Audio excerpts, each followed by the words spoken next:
O tema que me traz cá hoje não é o meu tema de doutoramento.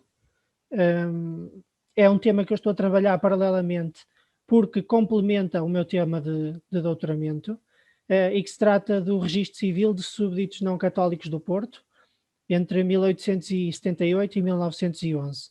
Basicamente é o registro civil de todos aqueles que não eram católicos, ou porque pertenciam a uma minoria religiosa, uma outra minoria religiosa que não, ou seja, não eram católicos, podiam ser protestantes, podiam ser judeus, ou então tinham uma filosofia política, por exemplo, partilhavam do socialismo ou do republicanismo, e não queriam ter nada a ver com o registro paroquial que estava vigente. Porque é que esta é uma ferramenta importante para mim? É importante porque me permite, no trabalho que eu estou a realizar, ou poderá permitir, não sei ainda se permite, mas poderá permitir, identificar pessoas da comunidade protestante que eu estou a estudar. Portanto, o objetivo é fazer disto uma base de dados, uma ferramenta para poder ter esse auxílio de identificar essas pessoas que pertencem à comunidade que eu estou a estudar no doutoramento. Daí que esteja a fazer este trabalho paralelo. O registro civil em Portugal foi sendo implementado com alguns solavancos, digamos assim. Depois da implementação da República, tivemos a lei do registro civil que estendeu a todos os cidadãos portugueses o registro civil.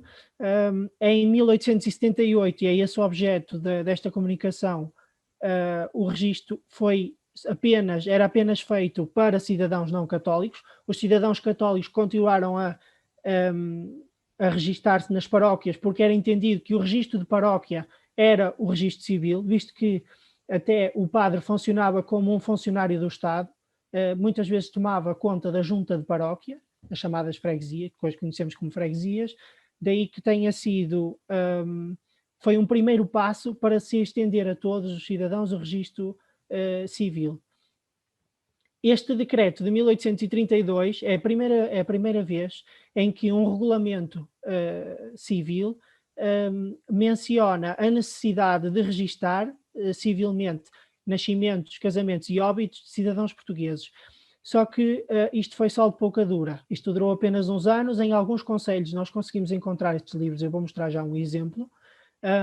Mas não foi um esforço que tenha resultado no registro sistemático civil de todos os cidadãos portugueses. Foi prontamente abandonado. E depois o que vemos ao longo das décadas, 30, 40, 50, 60, é a passagem de sucessivas pessoas pela política portuguesa que tentam implementar esta reforma e regulamentá-la concretamente, e ela nunca avança. Não há nenhum modelo ou padronização que este decreto de 1832 promova, diz apenas os aspectos essenciais que devem ser postos no registro. Vou-vos mostrar aqui um exemplo. Este exemplo é do Arquivo Distrital de Porto Alegre. Há uns dias eu estava a pesquisar por causa do meu doutoramento e encontrei um livro de registros muito interessante, que era suposto, isto é de uma administração de um concelho, que é de Elvas, e eu encontrei um registro de 1834, de um livro de registro civil de 1834. Foi assinado pelo procurador do concelho, que basicamente funcionava como um legado do rei, era nomeado pelo rei e tinha esta função. E este livro não durou muito tempo, tem apenas registros de um ano. Mas para vos dizer que este esforço do registro civil, que começou em 34 e que depois foi abandonado, teve em alguns concelhos, e basta procurarmos pelos arquivos municipais, teve alguns concelhos alguma correspondência. Mas depois, só em 78 é que voltam os registros não católicos. Como vos dizia, a lei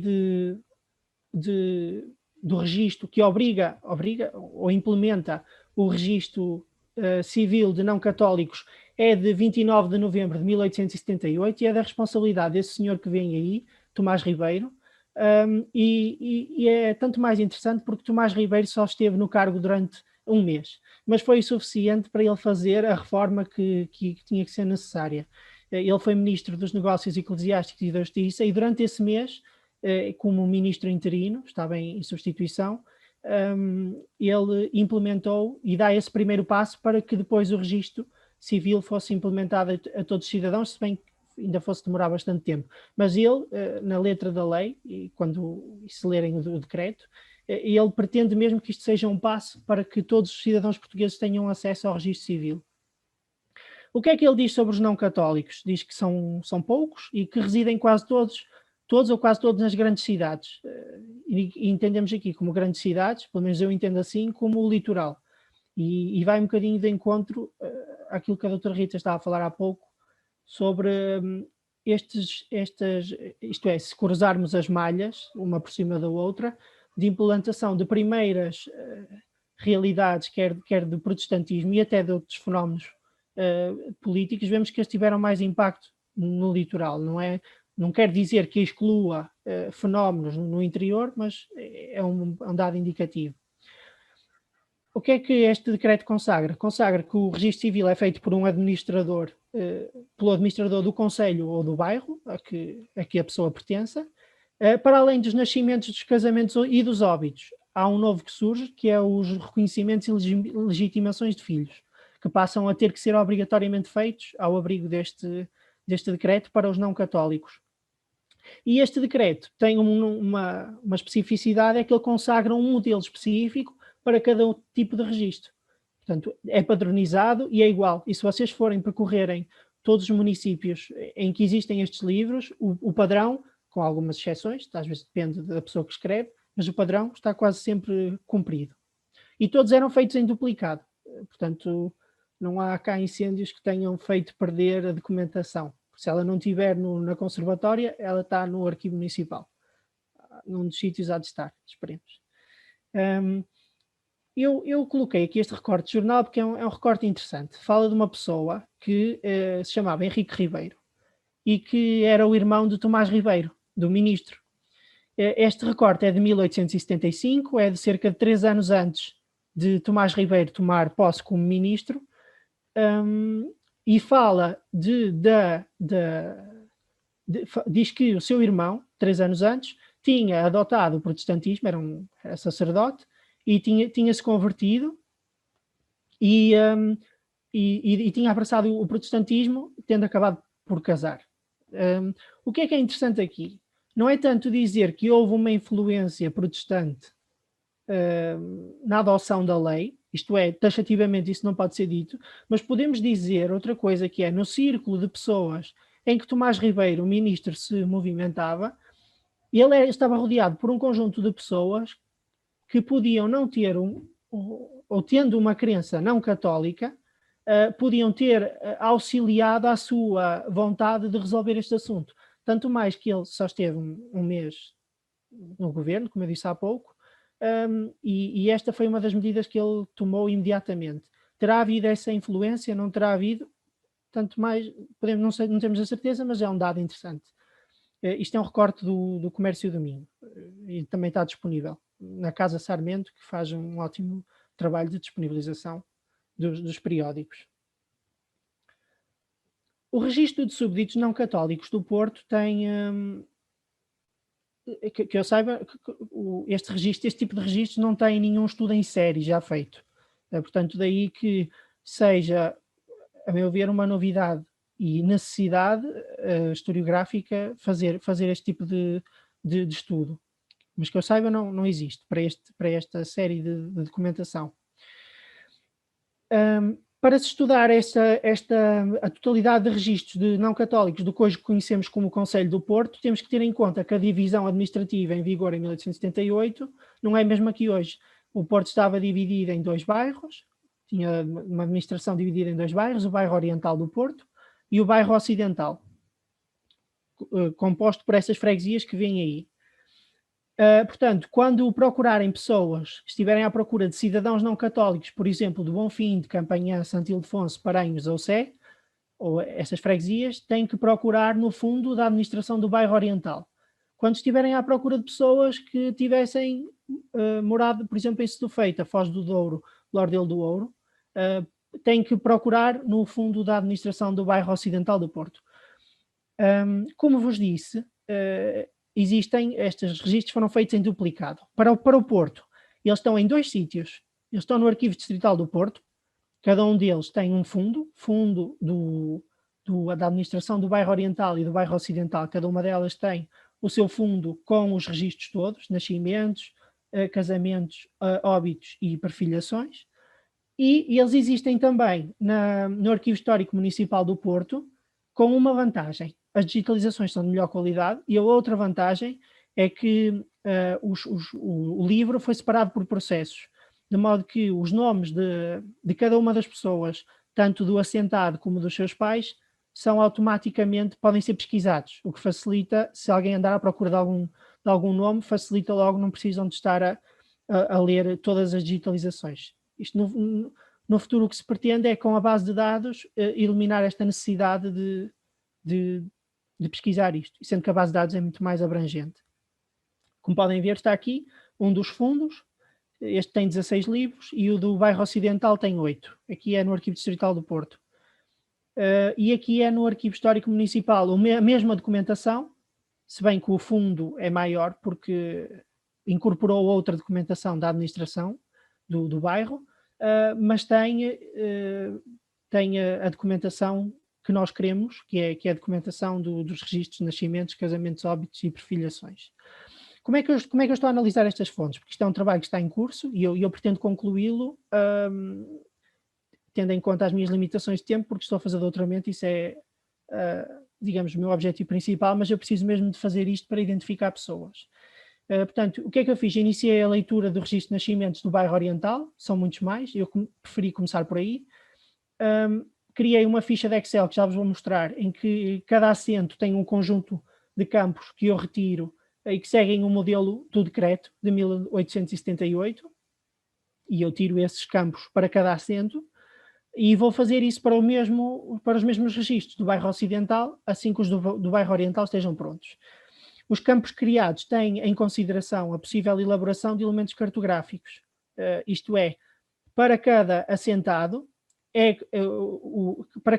nós sabemos quer a naturalidade do pai e da mãe por freguesia, concelho e distrito, como sabemos o sítio onde moram por freguesia, o concelho será um dos dois, mas a freguesia onde moram sabemos, e podemos fazer esse mapa depois para o Porto. E para além disto, temos ainda para as testemunhas e para os avós. Portanto, é muita informação. Eu posso dizer que cada assento leva mais ou menos 5 minutos a levantar. Portanto, eu estou a tentar fazer isto, faço nos finais de cada dia para tentar ir aumentando a base de dados. Pretende-se que este levantamento dê origem a uma base de dados que seja publicada online, e eu pus aqui preferencialmente no site SPHP, porque acho que faz todo sentido, são um dos interessados na identificação destas pessoas que compõem ou minorias religiosas ou minorias políticas interessantes, cujo estudo é interessante. Uma vez que o registro não indica a filosofia político-religiosa de cada assentado, isto é, em cada assento, isso não está considerado. Eu nem sei se seria constitucional perguntar isso a uma pessoa na altura, portanto, isso não está indicado. A identificação destas pessoas tem sempre que ser feita por via indireta, quando, como vamos ver um caso à frente, não há uma citação explícita à identificação religiosa ou política da pessoa. Isto vai ter que ser feito por via indireta, mas temos algumas facilidades. Por exemplo, os registros da Igreja Metodista aqui do Porto já têm a sua lista completa numa tese, e, portanto, basta depois comparar os nomes. Aqui está uma dos ficheiros Excel em que eu estou a trabalhar. Esta é só a primeira parte. Eu posso-vos dizer que isto estica imenso, por isso eu só trouxe uma parte. Como podem ver, nome do recém-nascido, local onde ele é registado, toda a informação onde ele foi registado, dia, hora, etc. Toda a informação sobre ele, e depois continua sobre os pais, sobre os avós, sobre as testemunhas que assinaram, etc. Isto ainda tem uma vantagem, é que conseguimos tirar a profissão de cada um deles, e depois vamos conseguir fazer, digamos que um mapa, podemos vir a conseguir fazer entre a identificação religiosa ou política da pessoa e o tipo de profissão em que trabalhava. Isso poderá ser mais ou menos indicativo da sua, como é que eu ia te explicar, da sua... Se haviam grupos socioprofissionais que estavam intimamente ligados a determinadas filosofias político-religiosas ou não. E isso pode ser uma conclusão que venha a ser tirada com base nisto. Porquê é que estes registros são úteis? São úteis, como eu já disse, se pretendermos identificar membros de minorias religiosas não católicas ou de filosofias políticas várias, como socialistas, republicanos. Como já vos disse, esta identificação terá sempre que ser feita por via indireta. Um dos métodos de identificação deste tópico, esta identificação indireta, passa por observar os nomes dos assentados, que muitas vezes possuem cargas ideológicas ou doutrinais. Por exemplo, pessoas chamadas Adão, e creio que todos conhecemos a história de Adão e de Eva, da Bíblia, ou céltica Mafalda, que poderá ter alguma inspiração, estou eu a imaginar, não sei, alguma inspiração que tem a ver com uma religião celta que uma pessoa partilhasse, a Aurora da Liberdade, ou então o mais engraçado, um dos mais engraçados que eu apanhei, Leonor Marx. E este não há dúvida de que é que o pai perfilhava, qual era a ideologia política que o pai perfilhava. Portanto, permite traçar o perfil socioprofissional dos pais, avós e até testemunhas dos assentados que não raras vezes vêm mencionados. Portanto, isto dá mais trabalho fazer assim, mas é mais, as conclusões que podemos tirar são maiores. A maioria dos assentos permite a tal articulação que eu disse entre a convicção político-religiosa, o grupo socio-profissional e ainda a localização espacial na cidade, porque depois o interesse é perceber se determinados grupos moravam em que partes da cidade e porquê, e se havia alguma ligação ou não. Portanto, pode haver, pode não haver, mas é isso que depois tentaremos ver. Pronto, aqui estão alguns dos exemplos que eu vos mostrei. No lado direito da página tem lá em cima, tem Isaura, Laurentina, a tal Leonor Marx, que eu achei uma delícia, achei engraçado. Moisés, Primavera Mafalda, uma série de nomes. As pessoas são extremamente criativas. E do lado esquerdo também tem o Adão, a Céltica Mafalda, que eu já tinha falado, uma série de pessoas interessantes, isto é, cujos nomes podem indicar algo. Eu vou-vos mostrar agora dois exemplos destes registros que eu já encontrei e que são interessantes. O registro de nascimento de um tal de Adão. Quem era este Adão? Era filho de Jerónimo Teixeira de Sousa, que foi um importante membro na implantação da primeira Igreja Batista do Porto, em 1908. E é interessante porque este registro aparece, neste registro, o pai de Adão, que é Jerónimo Teixeira de Sousa, aparece identificado como ministro evangélico. Podemos não conseguir identificar os membros de uma comunidade, mas pelo menos os seus líderes, isto é, por via direta, pelo menos os seus líderes por via direta nós conseguimos, porque não poucas vezes eles diziam qual era a sua crença.